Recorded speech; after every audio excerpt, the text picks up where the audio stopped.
Shalom and welcome to another in our series of podcasts from Temple Beth a dynamic center for conservative Judaism in Los Angeles. This is a recording of Rabbi Avi Havivi's weekly Siddur class. We're in modernity. We're going to move on to Rav Soleveitchik. We'll be in Rav Soleveitchik for a while. And again, our thread is ideas about God and how that can influence our experience of the Siddur, of davening. That's our overall framework. We're in modernity. We've done Kaplan and Rav Kook and Heschel and Yitz Greenberg. We're going to do Rav Soleveitchik. We'll definitely do Brad Artson. We may do someone else, I'm not sure. And then I'm going to retire from this class after more than a decade. But it's all there for the record on the Temple Beth website. Rabbi Yosef Dov Ber Soloveichik was the preeminent modern Orthodox North American thinker and rabbinic authority and spiritual leader of the second half of the 20th century, contemporary of Heschel, taught at Yeshiva University, had huge influence on YU and thus on the whole modern Orthodox world, so much so that he was simply referred to as the Rav.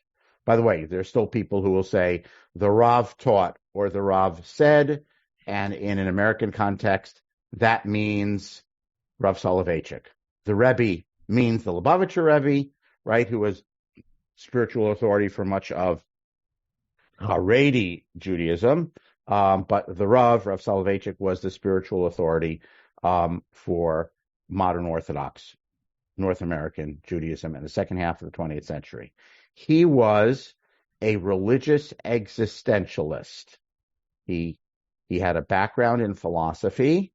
He had a PhD, I think, in philosophy, and he was an existentialist. And I didn't take Philosophy 101 in college, so I don't exactly know what that means. I have a vague idea, but we'll read today some of his things that help us understand what it means to be a religious existentialist.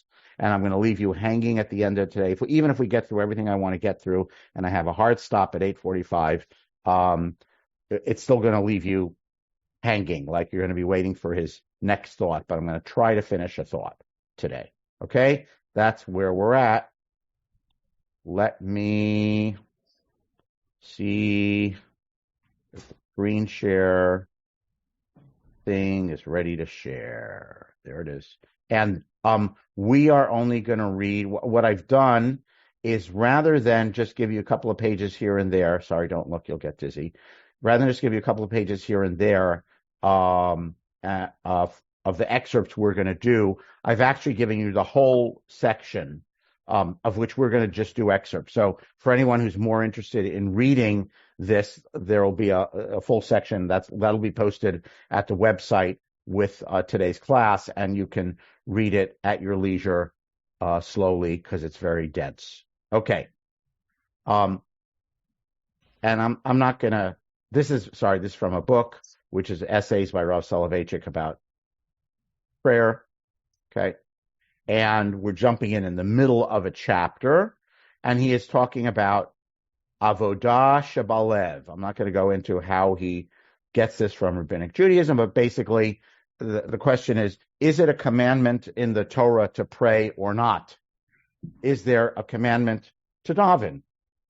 One of the 613 mitzvot.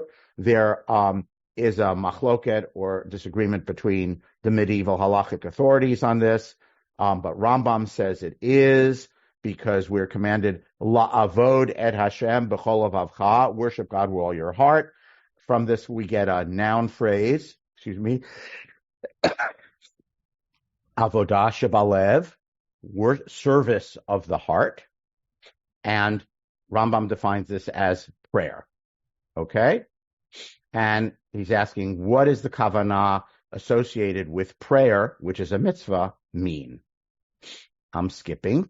We're only doing what I've highlighted. If you're at home, I'm skipping. Oh, by the way, there's an interesting section, is prayer for everyone. Oh, we do have to read this. Okay, sorry. Here we are. I'm on page 25. Okay.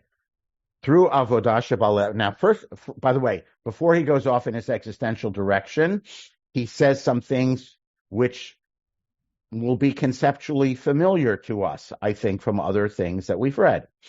Through Avodah Shebalev, in the middle of the first paragraph on page 25, where I've highlighted, through Avodah Shebalev, the soul, so through our service of the heart, your service of God through your heart, the soul longs to recover its resemblance to God, even while it is aware of the dissimilitude, which is a fancy word for dissimilarity, that separates the creation from the Creator. Even though we know we're totally different than God, the soul somehow longs to connect to God. Through the medium of Avodah Shebalev, humans, tries to express their closeness to, we try to express our closeness to, and our endless remoteness from God. We try to express, the human tries to express their love and their fear, their anguish and their serenity, their unshakable faith and their satanic doubts. Wow. Their joy and their sorrow, their being and their non-being. Don't worry about what that means. Our capacity both for achieving greatness and for falling into the abyss of smallness. He's going to talk about these things later on. But through Avodah Shebalev, we try, the soul, although recognizing that it is totally separate from God, is trying to somehow connect to recover its resemblance to God. Thus, Avodah Shebalev is realized when the awareness of the unseen reality, meaning God, accompanies the human being through life. When one feels overwhelmed as one stands before the mysterium tremendum of being, Latin for tremendous mystery of being. When in each and every movement of one's soul, every stretching of one's muscle, God addresses God's self to the human being. Thus, Avodah Shebalev tears down the barriers, separating the mundane from the divine, the profane from the sacred, the mechanical from the inspiring. It converts life from a given, or I forget that part. Okay, so who could have said that? Who we've read who could have said that? That prayer is about reconnecting the soul to God and tearing down the barriers. Could have been Rav Kook, right? Talks about the soul wanting to reconnect with God. It could have been Heschel, right? Look at this. God addresses God's self to the human. Okay, so far this could have been Heschel or Rav Kook. And then he leaves that.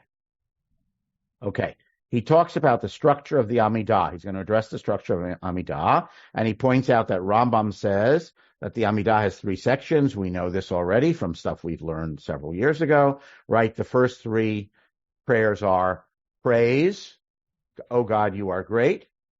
The middle 13 are petition. Please have it be a good harvest. Have me make a good living. Please give us good government. Please bring us back to our home. Please heal the sick. All the pleases. Okay. The middle 13 petition. And the last 13 are thanksgiving. Okay. Although the standardized liturgical text of the Amidah is a rabbinic creation, meaning Chazal, the sages of the Talmud, didn't say there are 3 sections, Rambam maintains, actually I take it back, it's possible that Chazal did say that. Rambam says that this actually goes back to the Bible, okay? And he talks about Moshe in pleading to God to enter the land, also has praise, petition, thanksgiving. Hallel also has things in Psalm have praise, petition, thanksgiving. Okay. So he says that this pattern of the threefold division of the Amidah, the ideational pattern of it, of these 3 sections, goes back to the Tanakh. Rav Soleveitchik says that Rambam says this, meaning the sages of the Talmud, Chazal, did not invent that idea. Even though they arranged the blessings, they didn't invent the threefold division. That threefold division of how you talk to God goes back to the Bible, says Maimonides. Okay, why? Here's the starred paragraph on page 28. Apparently, the triple pattern reflects the inner experience, the subjective correlate of prayer. Why is this a threefold division? Because this is how the individual intuitively prays, P-R-A-Y-S, or should pray.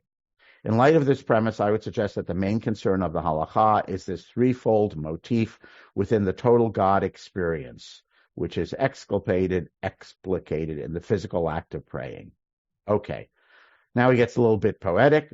The petitional, hymnal, and thanksgiving aspects of prayer. Notice he's gone out of order now. He mentions petitional first. 2, 1, and 3 is his order. And he uses hymnal as a synonym of praise. So number 2, number 1, and number 3 aspects of prayer portray 3 experiential conceptions and spiritual movements. These are 3 aspects of your relationship to God, 3 aspects of your experience. The concept of mi ma'amakim, which literally means from the depths, the crisis cry from the depths. The concept of kivod Elokim, the majesty of God, which is section 1, that's praise. And the concept of chesed Elohim, the kindness or love of God, not of us towards God, of God towards us. What he translates as the grace of God, right? So section 2, 1, and 3, petition, praise, thanksgiving. He's going out of order because he's going to start with petition. And that's what we're going to read today, right? Maps onto the human experience of the crisis cry from the depths. That's the middle section. Our awareness of the majesty of God. That's the first section, praise. And the idea, our awareness of the grace of God. That's the thank yous. That's the third section. Him emerges from an enraptured hymn, which is section 1. Oh, sorry, I missed a sentence. Petition flows from an aching heart, which finds itself in existential depths. I'm going to read it again. Petition flows, the middle section of the Midah flows from an aching heart, which finds itself in existential depths. Hymn, or praise, emerges from an enraptured soul gazing at the great mystery of creation. Thanksgiving is sung by the person who has attained, by the grace of God, redemption. Again, notice he goes out of order here. He's talking about the first section, the middle section of the Amidah first, because that's what he's going to talk about in the rest of what we're going to read today. Next week, God willing, or the week after, we will get to section 1 and section 3. This week, we're going to see Soleveitchik dig into what is the impulse, the experience in the davener behind section 2, petitionary prayer. Pause. Are there any questions so far? I want to make sure people are following. So I've skimmed some things just to get to what I want to get to, which is, what is the individual's experience in petitionary prayer? That's what we're going to get to today. And that's how he got here. He said, these are 3 parts of the individual's experience of God. There's the cry from the depths. There's awareness of God's majesty, which is section 1. And there's awareness of the grace of God, which is section 3. Now he has a section on petition and distress, which we're not going to read, but he says that there are modern thinkers who say, there are lots of thinkers who say that superficial petitionary prayer is ridiculous, is a remnant of magical religion. I'm going to ask God to heal my sick person, some vestige of like, I'll offer a sacrifice to give something to God and God is going to do something for me. And this idea of petition is silly.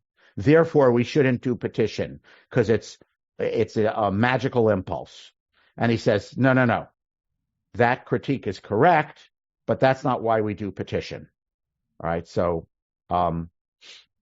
okay. Near second paragraph on page 29.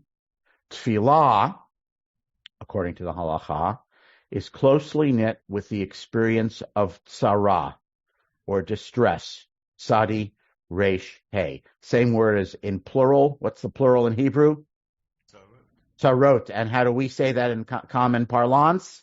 Tsuris. Tsuris. All right, tsuris is the plural of, is Yiddish plural of tzara. And it's related to the word, by the way, or the Midrash says it's related to the word Mitzrayim, right? Which is midrashically interpreted to mean the constricted place. It means between the dual tzarot.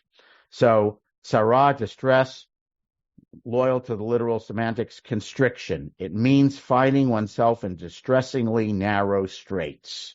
Many passages in the Bible confirm this process. Just think of premise. Just think about all those Psalms, okay, where David HaMelech says, "Oh Lord, I'm in a jam. I'm drowning. I'm sinking. My enemies are gathered around me. My bones are rotting and I'm going to die. All these things, I'm in a jam." Now he says there's two kinds of tzarot, surface and depth crisis. Surface crisis, he says, is what everyone goes through. What lots of people, I may go through it, but lots of people go through it. It's not very specific to me. I need a job. I need more money. I'm lonely. I want a partner. I'm sick, or my loved one is sick and I'm praying for healing. Okay? He says, okay, those are tzarot. They're impersonal and objective. We do pray about them. And they're not very specific or unique to me. Lots of other people have those tzarot. But he says there's a second, at the end of this paragraph, experience of which he calls depth tzara, or depth crisis, the existential personal fall. And now we'll sort of get a window into what does it mean when we say he is a religious existential thinker. So he's at the end of page 30, top of page 31. He's just talking about, yes, there are surface tzarot that we pray about, that lots of people go through. They're not unique to us. Okay? My loved one is sick. I'm praying. Other people's loved one is sick. They're praying too. That's why we have a long Misha Berach list. It's important to do, but it's not unique to me. In contrast, middle of page 31, here's the meat of it. In contradistinction to these surface crises, the depth crisis addresses metaphysical, unknown, undefined, and clandestine personal distress. The crisis is encountered. Now you got to pay attention, because now it gets to be like Heschel, where like every word, you got to, what does he mean? The crisis is encountered in the strangeness of human destiny, of which the human is not aware at all unless you are willing to acquaint yourself with it. The true crisis is the strangeness of the individual human destiny, which we are not aware of unless we choose to think about it. This next underlined sentence, this type of crisis is searched out and discovered by the individual and accepted by them freely. It is near the bottom of the page. It is an experience of complete bankruptcy and failure. Dude, these are very strong words. The individual's complete sense of bankruptcy and failure, which stems from the deepest insight of the human as a great spiritual personality. That means you and me, every individual human, as a great spiritual personality, has a deepest insight. We, each of us, endowed with divine wisdom and vision, our insight into our own reality, fate, and destiny. The human man, individual, is not thrown into this kind of crisis. When someone's sick or fired and broke, they're thrown into the crisis. You're not thrown into this crisis, the deep depth crisis. You find it within yourself. It is not of natural, social, economic, or environmental, but instead of existential, metaphysical origin. What does that mean? Human existence exhausts itself in the experience of crisis, in the continual discovering of oneself in distress, and the steady awareness. By the way, this may leave you depressed. I just want to warn you. Trigger alert. If you have a tendency to depression, this may push you over the edge. Human existence exhausts itself in the experience of crisis, in the continual discovering of oneself in distress, in the steady awareness of coming closer and closer to the brink of utter despair. The paradoxical concept of being born out of nothingness and running down to nothingness, right?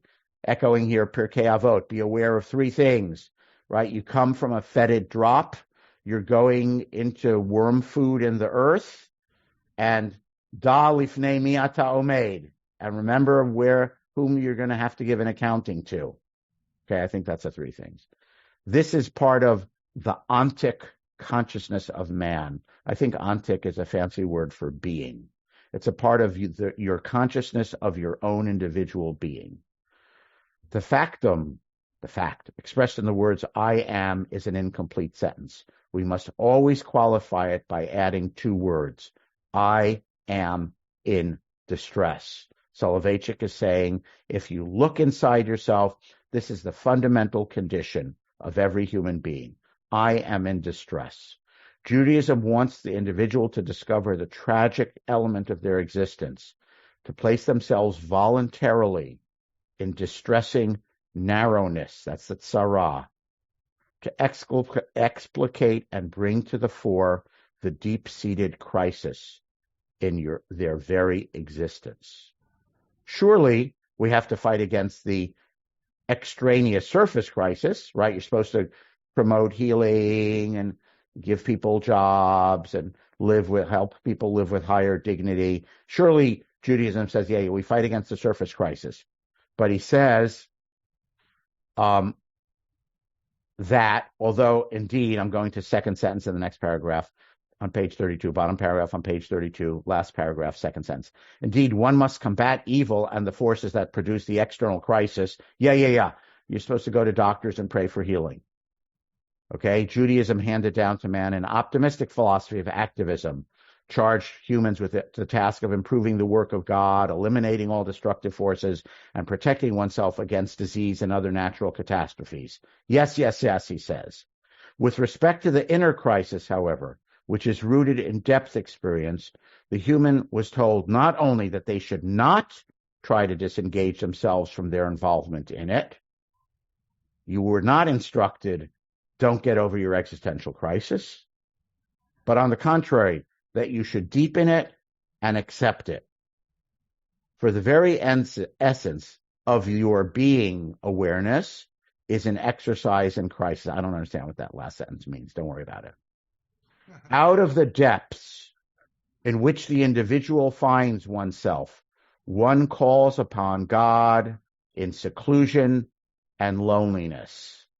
The existential passional means feeling, emotional experience is not shared by the thou. It's not shared by anyone else, however close that entity is to the I, since it is an integral part of the existential awareness, which is singular, and hence inexpressible in the universal terms through which we communicate our standardized experiences. No one but the sufferer themselves is involved in this deeply human anguish and conflict. It is the sufferer whose awareness oscillates. It's you and me, the individual. Your awareness of your beingness oscillates between bliss and pain. I'm skipping the rest of that sentence because I don't understand it. Neither spouse, nor child, nor parent, not your best friend, will understand and sympathize with the lonely individual when your existential experience is at a low ebb, when trials, doubts, and inhibitions abound. The prayer echoing from the depth crisis of a questing soul emerges from seclusion, from out of the loneliness of the individual, whom everyone except for God has abandoned. We just emerged from the Yamim Noraim, and he quotes, Ki avi v'imi yasfuni, v'Adonai yasfeni. Even though my father and mother may abandon me, God will take me in. The psalmist speaks of such suffering, the situation of the afflicted person overwhelmed by their pain. This is their individual pain, which no one else however close to you can understand. It's the pain and the suffering of your being. If you look at it, Soleveitchik says, why do people have pain and suffering in their being? Here's what I underlined in the next paragraph near the bottom of page 33. Okay, I'll start the paragraph. Each person can excavate the roots of their depth crisis. We might call it the existential crisis, the crisis of your existence. Your extraordinary, I don't want to say your, it's too personal, their extraordinarily loneliness. If only they try to understand one unalterably cruel reality. It is that the person never emerges victorious from their combat. Total triumph is not your destiny. Okay? Every individual has the fantasy. They will be the shortstop for the LA Dodgers. They will be the bank president. They will have $1 billion in homes around the world. Okay? The reality for the vast majority of us, he would say everyone, is that total triumph is not your destiny. Even when you seem to win the engagement, you are defeated in the very moment that triumph is within his reach. This paradox of our existence manifests itself in this strange experience. At the very instant that we complete the conquest of a point of vantage, the very moment you climb the mountaintop, the very moment you get that great promotion and raise, we are tossed back onto the base from where we began our drive. The divine curse pronounced at the dawn of human existence hovers over all human endeavor. Whatever the human may plant, he will reap thorns. Thorns and thistles will you bring forth 2 parshas ago. Breshit, we just read it. Okay? The highlighted paragraph in the middle of the page. The reason for man's failure lies in the discrepancy between one's creative fantasy and the objective means of self-fulfillment that are at your disposal. While the individual's boundless fantasy expresses itself in accents of endless desire, vast activity, the tools with which one tries to accomplish their goals are limited, since they belong to the finite order of things and forces. I can only jump so high. I can only have so much money. I can only have so many followers, but not more. The individual desires infinity itself, yet must be satisfied with a restricted, bounded existence. Or as Michael Walzer, the sociologist, says, wherever you are, it's probably Egypt. You're all for Soleveitchik, you're always in Mitzrayim. When the individual reaches out, he anticipates the endless and boundless, enrapturing himself with the vision of unlimited opportunities. At the hour of achievement, however, one finds oneself hemmed in by finitude. Let's call it limitation. The anticipation and the realization lie in different dimensions. Man always loses the final battle. That's what caused me to write wow in the margin. And of course, if he's talking about losing the battle, what biblical story do you think he's about to cite? Of course, Jacob wrestling with the angel. He survives, but he limps. Okay? And we'll pull Soloveichik's punch for him a little bit here. Instead of saying the individual always loses the final battle, let's say the individual might survive or even prevail, but with a limp. Okay? This strange, top of the next page, the strange scene of Jacob wrestling with the angel is restaged in everyone's life, for the individual is always in need. And he says, now in what we're not going to read, okay, but I want you to read it at home, petitionary prayer comes out of this existential awareness of lack.